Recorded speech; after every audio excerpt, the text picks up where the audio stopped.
everyone, welcome to another episode from Ampro Engineering.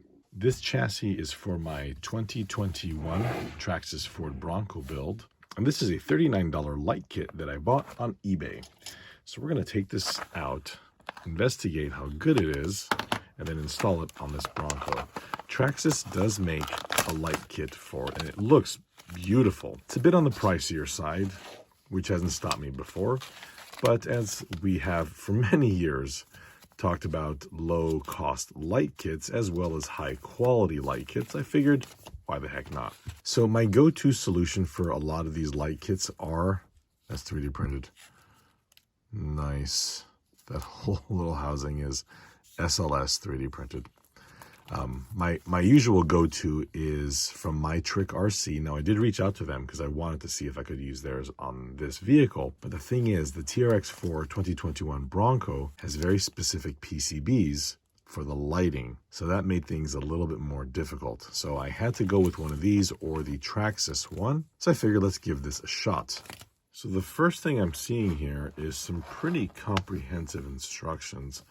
Now I'm going to go over this in significant detail, but I'm already pretty impressed by color photographs. So it looks like the wire splitter. Oh, okay, I see. So these are just male-to-male wire leads. On the backside, you can see that they have channel 1, channel 2, channel 3, making note that there's a signal wire, positive and negative for each one of these. So on this side, we'll just install them in the exact same orientations, the pin headers. So just be very, very careful that you install them in the same orientation here. You see signal, plus and minus. Pretty clean. It feels a little bit homemade, which isn't a bad thing. I mean, typically homebrew stuff is the best you're gonna find. A lot of length as well. Okay, I'm gonna plug everything in on this side. I have everything plugged in. There's a third channel lead as well for the shift servo, but that's because the third channel operates something else also. Little side note, what's really cool about this is if you have to pull the body off completely away from the car, you can just basically unplug this main plug. So let's turn the car on. We should get stuff immediately, or a fire. So we have taillights, they're on, headlights are on, taillights are on. So with the front, let's use a signal. Okay, here's both fronts. Oh, come on, that's hardly noticeable. Oh, come on, that's gotta be a failure.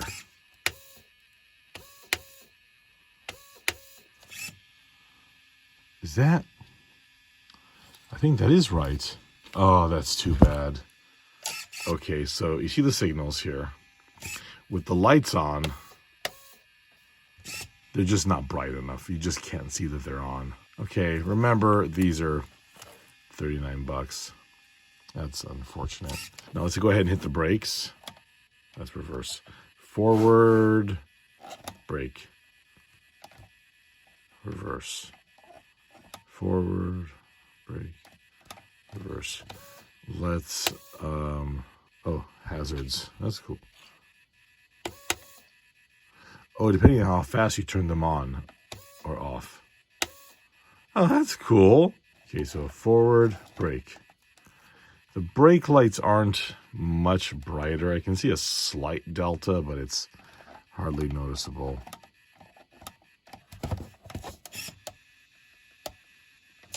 Oh, okay. Well, it's all working. Let's install it. To install these, you will need to disassemble a good portion of the front of the car. So the grille is out, the main support structure for the grille, and that'll give you the headlights for the vehicle. Now, the Traxxas headlights are labeled. This is the right side, this is the left side. And I think what I'm seeing with these PCBs is we only have one option to install them, given the size of the PCB relative to the size and shape of the headlights. So what we'll do here is there are two screws, 1, 2. These I think are 1.5 millimeter Allens. We'll take those off of both of these and then install the PCB. So you have this little white piece of, feels like ABS. We'll take that out. That will be replaced with the PCB. All right, so we'll take the light pipe portion here. Oops, see there. Drop that in, make sure nothing falls out. We'll take the chrome mirror that goes over it. And then the PCB for the right to side. And then this panel Yeah, cool. Okay, screw it back on. The taillights were about in the same spot. We're going to use a 1.5 millimeter Allen. Unscrew the top and the bottom. One of these little ABS white. Yeah, there you go.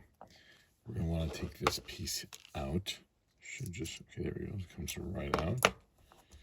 And in here we've got our diffuser for our signal, our reverse light, lens, and then we've got our red tail light.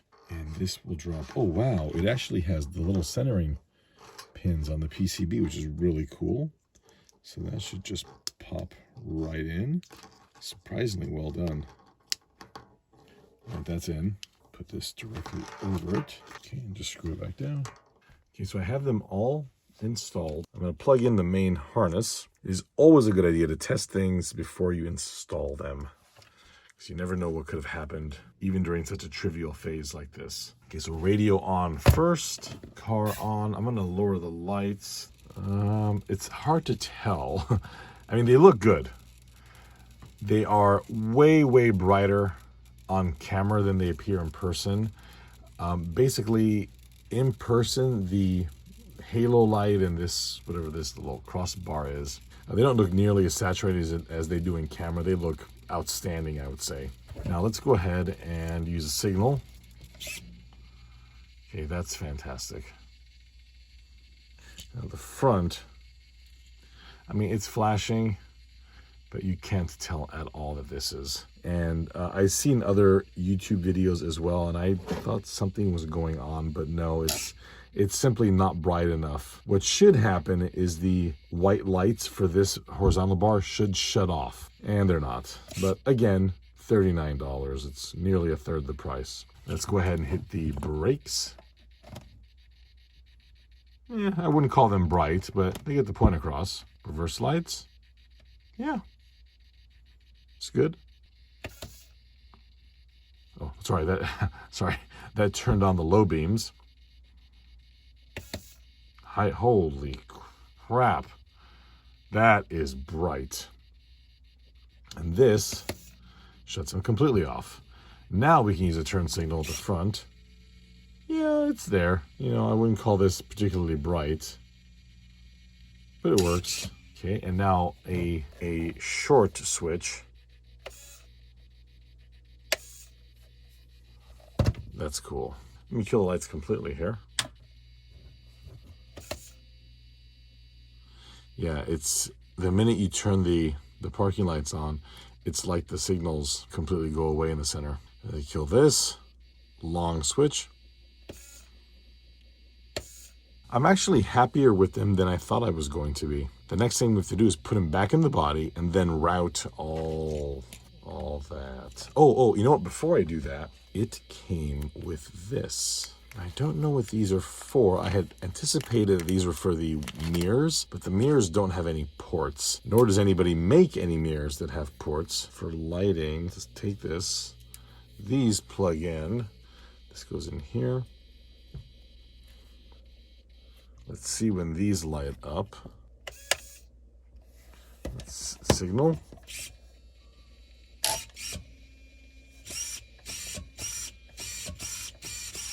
These are totally for the mirrors, aren't they?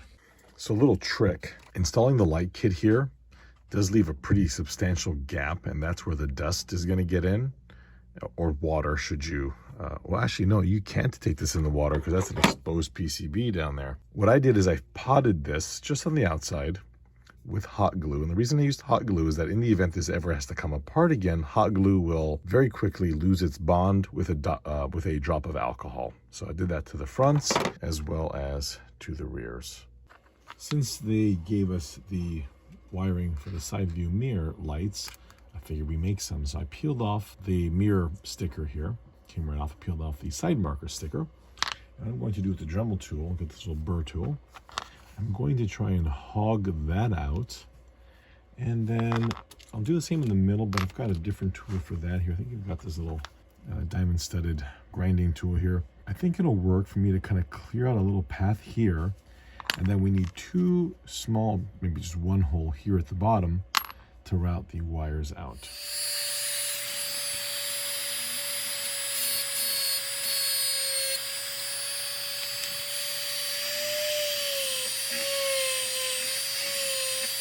Okay, I don't know what this is made out of, but I absolutely won't make a dent. Okay. I'll be back.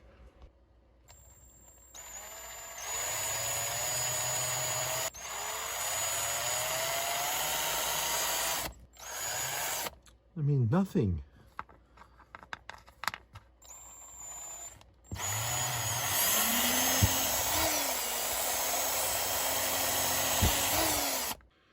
Okay, I just used the drill, made a whole bunch of 1.5 millimeter holes, and we'll call it a day. And now let's get the X-Acto knife and come in here and just kind of cut all those out together.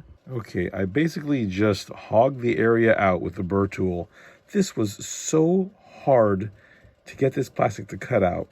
Then I put in a little 2 millimeter hole on the bottom, small 2 millimeter hole under the mirror so you really can't see the wire. And then for the lens, I just potted it with hot glue, and I think the sticker can go back over it. Let's see if it works now. Oh my God, that's fantastic. Oh man, I have another one to do. This is how I routed the wires, and I know you're thinking that looks awful, and you're right, but remember that I'm going to put an interior in here, so running the wires symmetrically up the A pillars and the A, B, C, D pillars here at the rear isn't an option. I also put them on this side over here because on the driver's side of the vehicle, there are fewer things. Right now, there's just the ESC, whereas on the passenger side, there's the receiver box, which is much larger. Honestly, in this location, on either side, it should be fine, but that's what I've done. That's the reason for this orientation. So both mirrors have been upgraded. Let's go ahead and turn right. Okay, that's pretty cool. I've got the whole light set in.